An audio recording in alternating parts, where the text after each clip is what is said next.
بسم اللہ الرحمن الرحیم۔ میری بیوی مجھ سے خفا ہو کر میکے میں جا کر بیٹھ گئی۔ 6 ماہ تک بیوی گھر نہ آئی تو مجھ پر جنسی خواہشات غالب آنے لگی۔ میں نے بہت روکا ان خواہشات کو، لیکن روک نہ پایا۔ ایک دھندا کرنے والی بڑی سی عمر کی عورت کے ذمے لگایا کہ میرے گھر کسی لڑکی کو لے آؤ تو اچھے خاصے پیسے دوں گا۔ اس نے 10,000 کی ڈیمانڈ کی۔ میں نے 10,000 دیے تو دوسرے دن وہ 13 سال کی ایک لڑکی کو اپنے ساتھ لے کر میرے گھر میں داخل ہوئی۔ میں اس عورت پر خفا ہوا کہ چھوٹی عمر کی لڑکی لے آئی ہو، اسے واپس لے جاؤ۔ تو وہ دھندے والی عورت نے بڑے ہی اعتماد سے کہا، جناب اگر اس بچی نے اف بھی کیا تو 50,000 جرمانہ میں دوں گی۔ میں اس کی یہ بات سن کر حیران ہوا، اس عورت کو واپس بھیج دیا اور اس بچی کو اپنے پاس رکھ لیا۔ رات کو اس لڑکی کو اپنے بیڈ روم میں لے گیا۔ جیسے ہی میں نے لائٹ بند کی تب اس لڑکی نے میری پروین سے شادی ہوئی۔ پروین کی شادی کو ابھی 1 سال نہیں ہوا تھا کہ اس نے عجیب و غریب خواہشات کا اظہار کرنا شروع کر دیا۔ جب اسے پتہ تھا کہ میری آمدنی کیا ہے، میں تو اپنے آپ کو مڈل کلاس بھی نہیں کہہ سکتا تھا۔ گھر میں 3 جوان بہنیں بیٹھی تھیں، ان کی ذمہ داری مجھ پر تھی۔ اس کے علاوہ بوڑھے ماں باپ تھے۔ باپ کافی عرصے سے بیمار تھا، ماں کا بھی علاج چل رہا تھا۔ بہنوں کو پڑھنے کا بہت شوق تھا، لیکن پیسے نہ ہونے کی وجہ سے ان کی تعلیم جاری بھی نہ رکھ پایا۔ اس پر پروین کا ستم دیکھو کہ مہینے میں 1 یا 2 دفعہ شاپنگ کی خواہش، اور اس شاپنگ کو اپنے لیے مہنگے مہنگے برانڈ کے کپڑے اور جوتے خریدنا، یہ میرے بس میں نہیں تھا۔ میں نے کئی بار اس سے کہا کہ پروین، میرے گھر کے حالات اس بات کی اجازت بالکل نہیں دیتے، اور نہ ہی میری جیب میں اتنے پیسے ہوتے ہیں، تم تو ایسی باتیں اچھی طرح سمجھتی ہو۔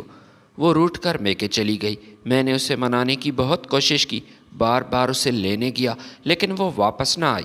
میں بہت پریشان ہوا، یا اللہ وہ کس آزمائش میں مجھے ڈال کر چلی گئی۔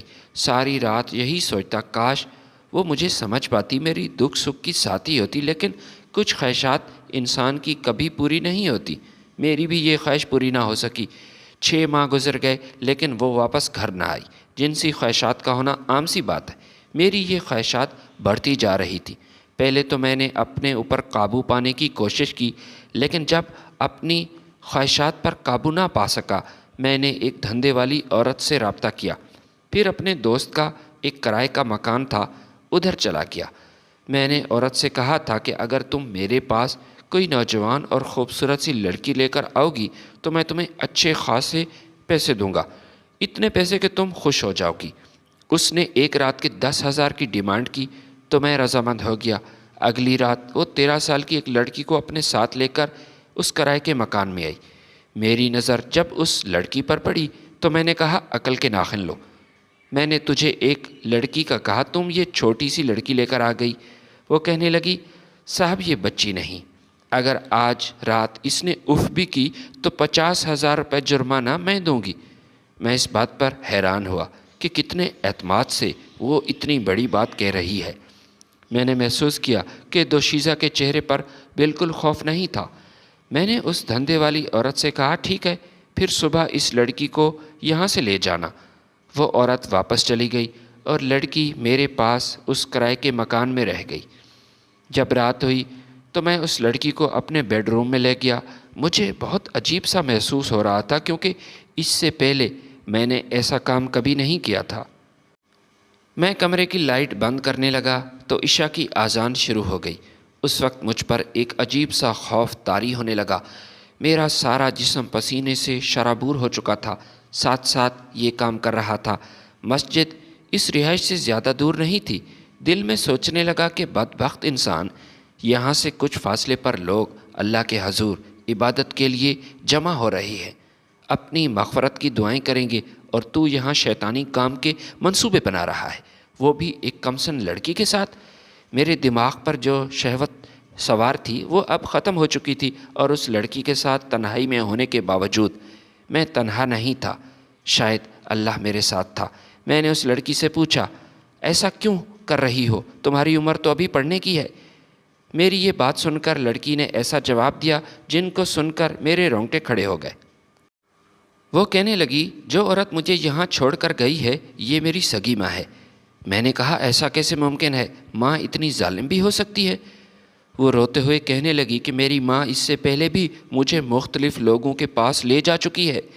یہ پہلا موقع ہے کہ کسی شخص نے مجھے نوچا نہیں، مجھ سے کچھ بات کی، لیکن وہ جہاں بھی مجھے لے کر جاتی ہے تو لوگوں کی آنکھوں میں ہوس اور وحشت مجھے صاف نظر آتی ہے۔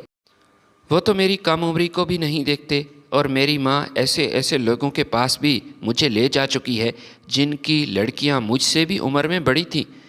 میں اس لڑکی کی یہ بات سن کر رونے لگا، اتنا رویا کہ میری آنکھیں لال ہو گئیں۔ دنیا میں اس قدر گری ہوئی کم ظرف ماں بھی ہو سکتی ہے، یہ مجھے آج پتہ چلا۔ میں نے ماؤں کی اولاد کے ساتھ ظلم کی کئی داستانیں سن چکی تھیں، لیکن یہ داستان سب سے عجیب و غریب تھی۔ یہ سوتیلی نہیں بلکہ سگی ماں تھی جو اپنی بیٹی کا جسم بیچ کر پیسہ کما رہی تھی۔ میں نے اس لڑکی سے کہا کہ آج کے بعد تو مجھے اپنا بڑا بھائی سمجھو، کیا تم واپس اپنی ماں کے پاس جانا چاہو گی؟ وہ رونے لگی، کہا کہ میں اس کو اپنی ماں بھی نہیں سمجھتی، میں ادھر نہیں جانا چاہتی۔ میرا ایک دوست اسد ایک فلاحی ادارے میں کام کرتا تھا، ایک ایسا ادارہ جو یتیم بچوں اور بچیوں کو مفت تعلیم دیتا تھا۔ ان کے علاوہ کھانے پینے کا اور رہائش کا ادھر ہی بندوبست تھا۔ میں عارفہ کو اپنے دوست کے پاس لے گیا، اس سے کہا کہ یہ میری چھوٹی بہن ہے۔ مجھے زیادہ وضاحت کرنے کی ضرورت پیش نہ آئی اور میرے دوست نے عارفہ کو اس ادارے میں داخل کروا لیا۔ میں مہینے میں 1 یا 2 دفعہ عارفہ سے ملنے ضرور جاتا تھا۔ ایک دفعہ جب میں عارفہ کے پاس گیا تو عارفہ نے کہا، بھائی صاحب، آپ نے جو مجھ پر احسان کیا ہے یہ میری زندگی میں کبھی نہیں بھول پاؤں گی۔ میرا کوئی بھائی نہیں تھا، ورنہ میری ظالم ماں میرے ساتھ ایسا نہ کرتی۔ میری ڈھیر ساری دعائیں سمیٹ کر میں ادھر سے واپس آ جاتا تھا۔ عید کے موقع پر جب میں عارفہ کے لیے بہت سے تحائف لے کر اس کے پاس گیا تو اس نے مجھے ایک بہت عجیب بات بتائی، ایسی بات کہ میں سن کر حیران ہوا۔ کہنے لگی کہ پڑوس کی ایک عورت میرے پاس آئی تھی، اس نے بتایا کہ میری ماں کو پولیس پکڑ کر لے گئی۔ میں نے عارفہ سے پوچھا کہ کس جرم میں تمہاری ماں کو پولیس پکڑ کر لے گئی؟ اصل میں تمہاری ماں کو تو میں نے گرفتار کروانا تھا اور اس بات کا میں منصوبہ بنا رہا تھا۔ وہ کہنے لگی کہ میری ماں کا صرف یہ جرم نہیں کہ وہ میرے ساتھ برا کر رہی تھی، سگی اولاد ہونے کے باوجود میرا جسم فروخت کر رہی تھی، وہ اپنے شوہر یعنی میرے باپ کے ساتھ بھی ظلم و ستم کر رہی تھی۔ شروع میں جب وہ بیمار ہوا تو ایسی ادویات دینے لگی جس کی وجہ سے وہ پہلے سے بھی لاغر اور کمزور ہو چکا تھا۔ وہ اپنے بستر سے اٹھ نہیں سکتا تھا۔ میں تو بہت بے بس تھی اور اپنے باپ کے لیے کچھ بھی نہیں کر سکتی تھی۔ میری ماں نے بھی کسی اجنبی شخص سے دوستی کر رکھی تھی، اس شخص کے ساتھ ناجائز تعلقات بھی تھے۔ پڑوسن نے مجھے بتایا کہ تمہاری ماں نے تمہارے باپ کو زہر آلود کھانا دیا تھا۔ جو ہی اس نے زہر آلود کھانا کھایا اس کو کے آنے لگی اور مسلسل آ رہی تھی۔ بہت مشکل سے اس نے اپنی بیوی سے کہا کہ میرے بھائیوں کو بلاؤ، مجھے ہسپتال لے جائیں ورنہ میں زندہ نہیں رہوں گا۔ لیکن اس کی بیوی جس نے خود اسے زہر دی تھی وہ بھلا کہاں ایسا ہونے دیتی، وہ ہسپتال پہنچ جائے اور اس کی جان بچ جائے، وہ تو ایسا نہیں چاہتی تھی۔ اس لیے اس نے موبائل نکالا، اپنے عاشق کو بلا لیا، اس کو سارے حالات بتا دیے کہ یہ الٹیاں کر رہا ہے، زہر نے اس کے اوپر صحیح اثر نہیں کیا، اگر یہ ہسپتال پہنچ گیا تو بچ جائے گا۔ اس کے عاشق نے حالات کی نزاکت کو فوراً سمجھ لیا، پھر اپنی محبوبہ سے مشورے کے بعد اس کے شوہر کو بستر پر گرا کر چارپائی کے ساتھ باندھ دیا، اس کے سینے پر زور زور سے پاؤں کی ضربیں لگانا شروع کی۔ سینے پر چوٹ لگنے کی تکلیف کی وجہ سے اس کی محبوبہ کا شوہر زور زور سے کرہاتا اور اس کی آواز کو کمرے تک محدود رکھنے کے لیے اس کے منہ میں کپڑا ٹھونس دیا گیا۔ وہ منہ میں کپڑا آسانی سے نہیں ڈالنے دے رہا تھا اور اپنا منہ بند کر رہا تھا۔ مجبوراً اس کی محبوبہ نے اپنے شوہر کی گردن پر پاؤں رکھ کر دبایا، جس کی وجہ سے سانس رکنے کی وجہ سے اس کا منہ خود بخود کھل گیا تھا اور کھلے منہ میں آسانی سے کپڑا ڈال دیا گیا۔ اب چونکہ اس کے ہاتھ بندھے تھے اس لیے وہ چاہ کر بھی منہ سے کپڑا نہیں نکال سکتا تھا۔ اب کپڑے کی وجہ سے اس کی آواز گھٹ کر رہ گئی جو بمشکل کمرے تک محدود ہو چکی تھی۔ ایک بار پھر اس کے سینے پر پاؤں کی مدد سے ضربیں لگانا شروع کیں، یہاں تک کہ اس کے منہ اور نازک اعضاء سے خون نکلنے لگا۔ تقریباً 1.5 گھنٹے تک اس کو یوں ہی اذیت ناک انداز سے تکلیف دی جا رہی تھی اور 1.5 گھنٹے بعد اس کی گردن ایک طرف لڑک گئی تھی، جس سے یہ اندازہ لگانا مشکل نہیں تھا کہ اب وہ یہ دنیا چھوڑ کر جا چکا ہے، اب اس کی موت واقع ہو چکی ہے۔ اس لیے اس کو چھوڑ کر انہوں نے اپنے جسم کی ہوس مٹانا شروع کی۔ اپنی ہوس مٹا کر جب یہ لوگ فارغ ہوئے تو اس وقت انہوں نے فیصلہ کیا کہ میت کے کپڑے تبدیل کر لینے چاہیے، جس سے جسم سے نکلنے والے خون کو صاف کر دیا جائے تاکہ کسی کو شک نہ ہو۔ خاتون نے اپنے شوہر کے کپڑے نکالے، اپنے عاشق کی مدد سے اس کو جس طرح کس کر باندھا گیا تھا اس کی وہ رسیاں کھولی گئی، پھر اس کا خون صاف کیا گیا، اس کے سینے سے چوٹوں کے نشانات مٹانے کی پوری کوشش کی گئی۔ کمرے کے اندر سے وہ سارا گند صاف کر دیا گیا جو کہ یعنی الٹیاں اس کے شوہر نے کی تھی۔ جب وہ زہر اس کے معدے میں گیا، شوہر کا لباس تبدیل کر کے اس کی آنکھوں کو بند کر دیا گیا۔ جب ان کو یقین ہو گیا کہ بظاہر اس کو دیکھ کر ایسا نہیں لگتا کہ اس کو قتل کیا گیا ہے بلکہ اس کی قدرتی موت لگ رہی ہے، تب معشوقہ نے اپنا سارا قیمتی سامان اٹھا کر اپنے عاشق کے حوالے کیا، جس میں زیورات، نقد رقم اور کچھ قیمتی اشیاء تھیں۔ یہ سارا سامان اس کے حوالے کرنے کے بعد اپنے عاشق کو گھر سے فرار کروایا۔ پھر جب یقین ہو گیا کہ اس کا عاشق گاؤں سے کافی دور جا چکا ہے تو اس نے محلے میں رونا پیٹنا شروع کیا۔ سب لوگ اکٹھے ہو گئے۔ دیہات کے چند دانا لوگوں نے اس کے شوہر کی موت کی تصدیق کر دی، اس لیے ڈاکٹر کے پاس لے جانے کی زحمت نہ کی گئی۔ لیکن جب میت کو غسل دیا گیا تو اس کے سینے پر لگی ضربیں کچھ اور ہی بتا رہی تھیں کہ مر جانے والے انسان کے بھائیوں کو شک ہوا تو انہوں نے پولیس کو اطلاع کی۔ پولیس نے آ کر لاش کا جائزہ لیا تو اندازہ ہو گیا کہ یہ انتہائی منظم طریقے سے شاطرانہ انداز میں کیا گیا قتل ہے۔ اس لیے انہوں نے لاش کو تحویل میں لے کر پوسٹ مارٹم کے لیے بھیج دیا اور مر جانے والی بیوی اور کچھ قریبی رشتہ داروں کو شک کی بنا پر گرفتار کر لیا گیا۔ جب تک لاش کا پوسٹ مارٹم ہو کر آیا تب تک پولیس نے اپنی تفتیش مکمل کر لی تھی۔ اس کی بیوی قتل کا اعتراف کر چکی تھی اور ساتھ ہی اس نے اپنے عاشق کے متعلق بھی بتا دیا تھا کہ وہ کہاں رہتا ہے، کس فیکٹری میں کام کرتا ہے۔ لیکن جب اس کے بتائے ہوئے ایڈریس پر جا کر پتہ گیا تو معلوم ہوا کہ یہاں تو کبھی اس نام کا کوئی شخص رہا ہی نہیں، نہ ہی کبھی اس فیکٹری میں کام کیا ہے۔ جب اس پڑوس کو مختلف فیکٹری میں جا کر اس کا حلیہ بتایا گیا تو ایک فیکٹری سے کچھ اشارے ملے، مگر وہاں بھی کسی نے اس کے آبائی گھر کے متعلق معلومات نہ دی۔ اس نے کبھی کسی کو سیدھا نہ بتایا، اس لیے پولیس چاہ کر بھی اس تک نہ پہنچ پائی۔ وہ نمبر جس کے ذریعے وہ اپنی محبوبہ سے رابطہ کرتا تھا، وہ نمبر قتل والے دن سے لے کر آج تک مسلسل بند جا رہا تھا۔ اس کی کوئی بھی نئی لوکیشن نہیں آ رہی تھی۔ اس کے آخری لوکیشن محبوبہ کے گھر پر بھی تھی۔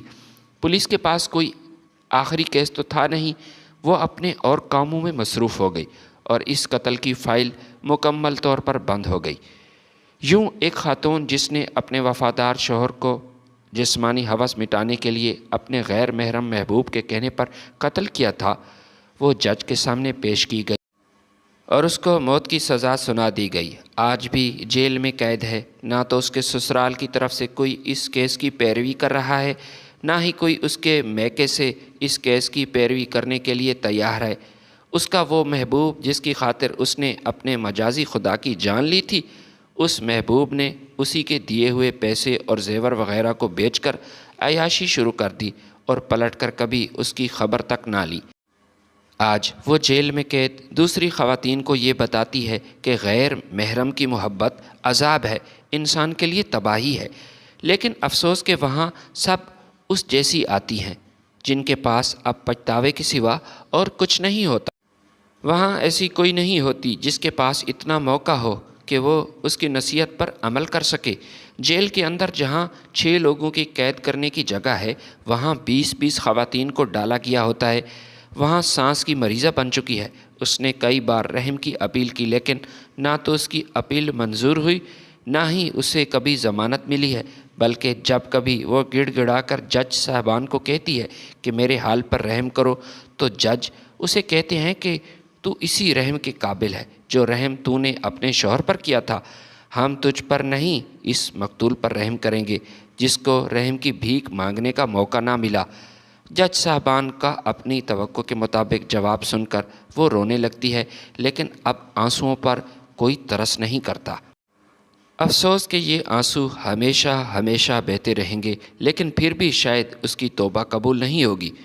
اس واقعے کے ذریعے میں قارئین کو یہ سبق دینا چاہتا ہوں، خاص کر خواتین کو، کہ بے شک بھلے ہی آپ اپنے شوہر سے خوش نہ ہوں، وہ آپ کی امیدوں پر پورا نہ اترا ہو، لیکن کبھی بھی کسی بھی حال میں اللہ تعالیٰ کی بنائی ہوئی حدود کراس کرنے کی کوشش نہ کرنا۔ اللہ تعالیٰ کی پکڑ بہت زیادہ سخت ہے۔ اگر آپ کے ساتھ کوئی زیادتی کر رہا ہے تو اللہ تعالیٰ اس کا بھی بہترین بدلہ لے گا اور آپ کو اس کا اجر بھی ملے گا، لیکن اگر آپ خود خدا بننے کی کوشش کریں گے تو اللہ تعالیٰ کے عذاب میں مبتلا ہو جائیں گے۔ عارفہ اپنی تعلیم مکمل کر چکی ہے، ایک اچھے عہدے پر ہے۔ مجھے اس لڑکی کو دیکھ کر بہت خوشی ہوتی ہے کہ اس کی ماں اس کو کیا بنانے جا رہی تھی، ظالم درندوں کے حوالے کرنے جا رہی تھی، مگر آج وہ اس معاشرے کی ایک معزز شخصیت ہے۔